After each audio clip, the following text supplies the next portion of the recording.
Donc voilà la suite de mon dépannage d'un ampli que j'ai récupéré. Donc voilà, j'ai reçu mes deux transistors que j'ai commandés, qui est le TIP 132, c'est celui-là, et le TIP 137 qui est sa copine, mais celle-là elle est bonne. Donc je l'ai commandé au cas où. Donc c'est la 132 qui nous intéresse. Donc je le fais en live, il n'y a pas de, y a pas de montage, il n'y a pas de trucage. C'est pas comme certains, ils croient qu'ils font des trucs pour nous montrer, mais en fait c'est des choses qui marchent déjà. Donc c'est juste pour histoire d'eux. Et donc moi je fais tout en direct. Donc vous allez me suivre sur mon tuto.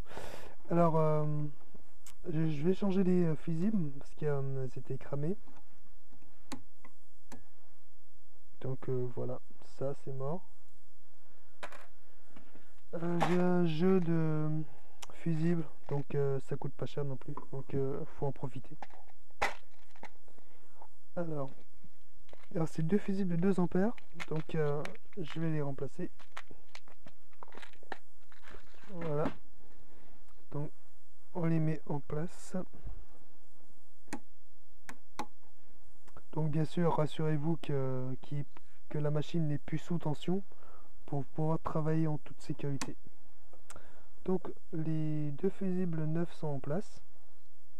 Maintenant on va procéder au démontage du transistor. Tac, je prends un tournevis et hop, on va démonter le transistor qui est cramé. Tac. Donc on récupère les vis, ne pas perdre.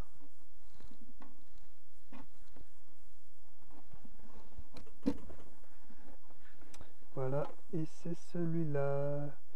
Faut pas perdre non plus le petit capuchon isolant. C'est un transistor qui est pas branché sur la masse. Donc il faut éviter de le mettre à la masse. Bon, là-dessus, ils ont mis un peu de pâte céramique, sans doute pour assurer une meilleure échange thermique pour refroidir le transistor. Alors, on va le retourner. Donc voilà, on avait dit que c'était... Il tient pas. On avait dit que c'était le transistor là qui était cassé. Donc moi je prends un fer à souder que j'ai sous la main, hein. C'est un 60 watts. Une petite bobine d'étain pour soudure. Et ça c'est une tresse à dessouder en fait. C'est pour pouvoir enlever, pour dessouder et enlever l'étain qu'il y a sur un circuit. Donc c'est très simple. On le pose sur la partie à dessouder. Puis il n'y a plus qu'à... La tresse va aspirer le surplus d'étain. Et ça sera dessoudé.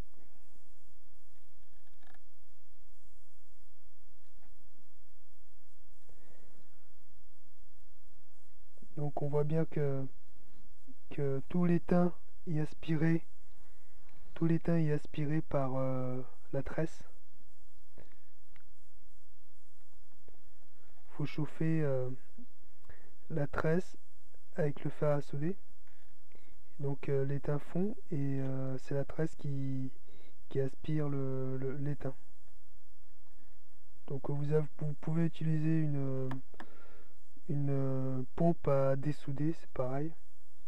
Et moi j'avais que ça sous la main, donc je fais avec. Bon, attention à ne vous pas brûler avec le fer à souder, quoi.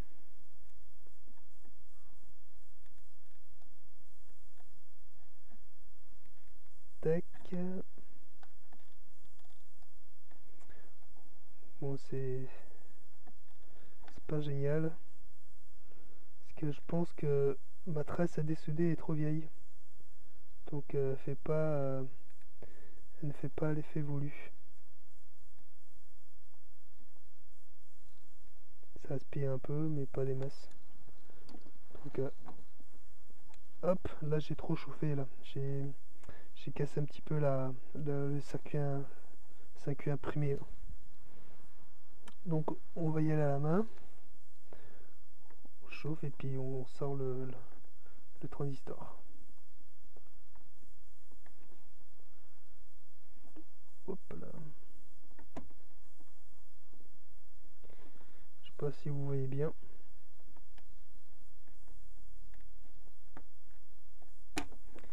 Tac, bon je l'ai eu. Là voilà. Ça, c'est ça qui est cramé. Donc j'ai un peu cassé j'ai trop chauffé avec mon fer à souder en fait. Et la piste a un petit peu cramé quoi, dessoudé quoi. Donc les pattes sont un petit peu mis en quinconce. Donc on va faire pareil, on va les mettre le nouveau en quinconce aussi. Pour pouvoir rentrer dans les emplacements du circuit imprimé. Voilà, ça ressemble à ça. Bon, il n'y a plus qu'à le mettre comme l'origine. Et puis, ça va le faire. Hop. Tac. Voilà. Alors, je remets en place le transistor 9. Il faut reprendre les mêmes trous. Et c'est pas évident. Mais il y a pire.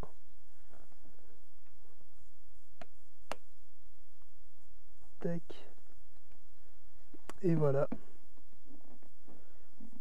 Donc c'est mis en place. Donc j'ajuste un petit peu le transistor pour qu'il rentre dans le trou de fixation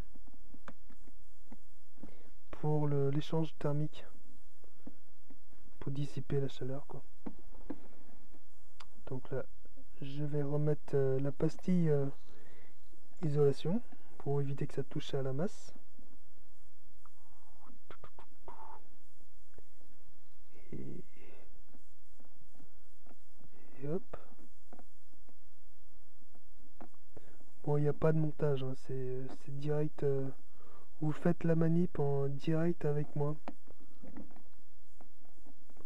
Donc il n'y a pas de surprise. Et c'est une vidéo en direct.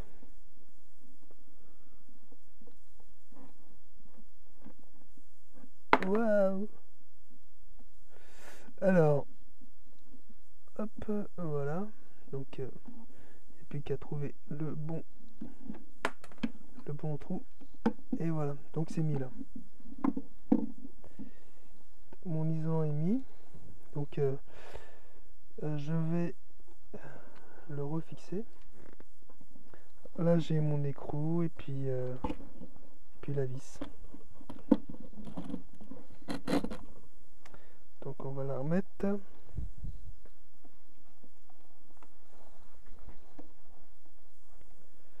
Et hop. Alors, je sais pas ce que ça va donner à la vidéo. Mais en tout cas, c'est du direct.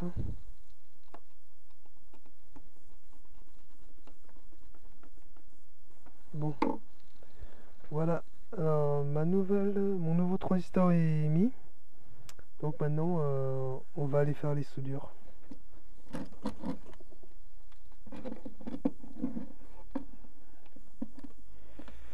Alors, est-ce qu'il va tenir?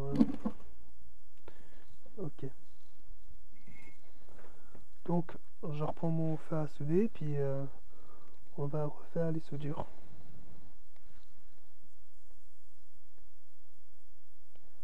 Bon, c'est pas top hein, niveau soudure là, parce que comme là j'ai trop chauffé, j'ai un peu esquinté le circuit imprimé là. Donc on va tricher un petit peu, on va essayer de recoller tout ça sur le circuit.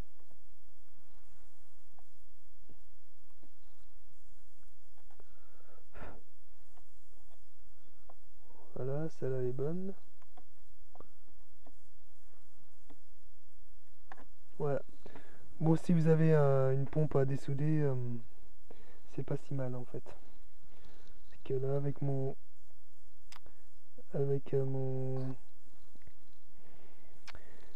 ma tresse à dessouder, j'ai tout foutu en l'air. Donc voilà. Donc les connexions bon. Ouais, ma soudure est à peu près bonne. Et là, c'est l'heure de vérité. Normalement, ça devrait marcher. Alors, maintenant que le transistor est remplacé, on va procéder à un petit essai vite fait, en direct. Alors, j'ai pas changé sa copine, le transistor, que j'avais un doute. Mais on va essayer comme ça déjà. Alors, je vais refaire un petit contrôle vite fait avec mon testeur, pour voir s'il est toujours en court-circuit. En ohmètre, hein. Et puis, on teste.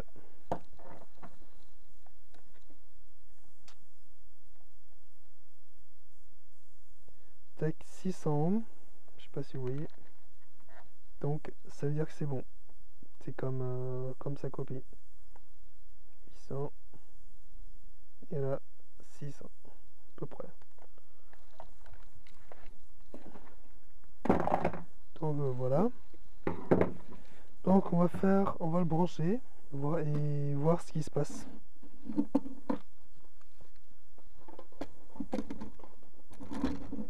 Hop. Là, je remets en place la partie puissance et on va brancher le 220. Ah, c'est pas celui-là.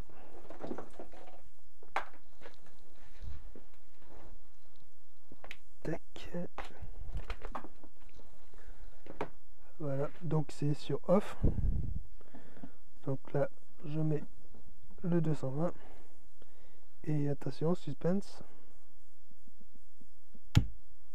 Ah, ça a l'air de fonctionner. Alors le transistor qui est cramé, hein. C'est pas du trucage, c'est en direct. Et nous avons la petite LED qui s'allume power. Et on entend le petit bruit de parasite un peu. Alors pour mes tests, comme j'ai pas de micro, je me suis fabriqué un casque. En fait, c'est un casque de Walkman. Et ça va me servir de micro en fait. Alors je mets sur input. Hop, hop. 1, 2. 1, 2, 1, 2. 1, 2, 1, 2. Allô, 1, 2, 3. Là c'est le volume. Allô, 1, 2, 3. Ça a l'air de fonctionner. Voilà. Voilà un petit ampli récupéré et puis réparé. Donc ça fonctionne. Donc là voilà. Vous voyez que je me sers du casque de Walkman pour m'en servir de micro en fait. Comme j'ai pas de guitare et ni de micro, donc j'utilise comme ça. Donc ça a l'air de bien marcher. Et là nous avons un petit effet d'écho là apparemment, réverbération. 1, 2, 3. 1, 2, 3. 1, 2, 3. Bon, nous avons un petit peu de Larsen, mais c'est pour vous dire que ça marche.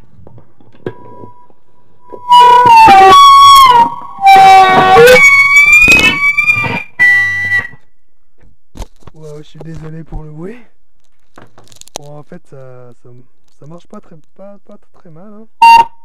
Ça marche plutôt même très bien. Voilà. Donc on a fait le test avec vous et tout est bon.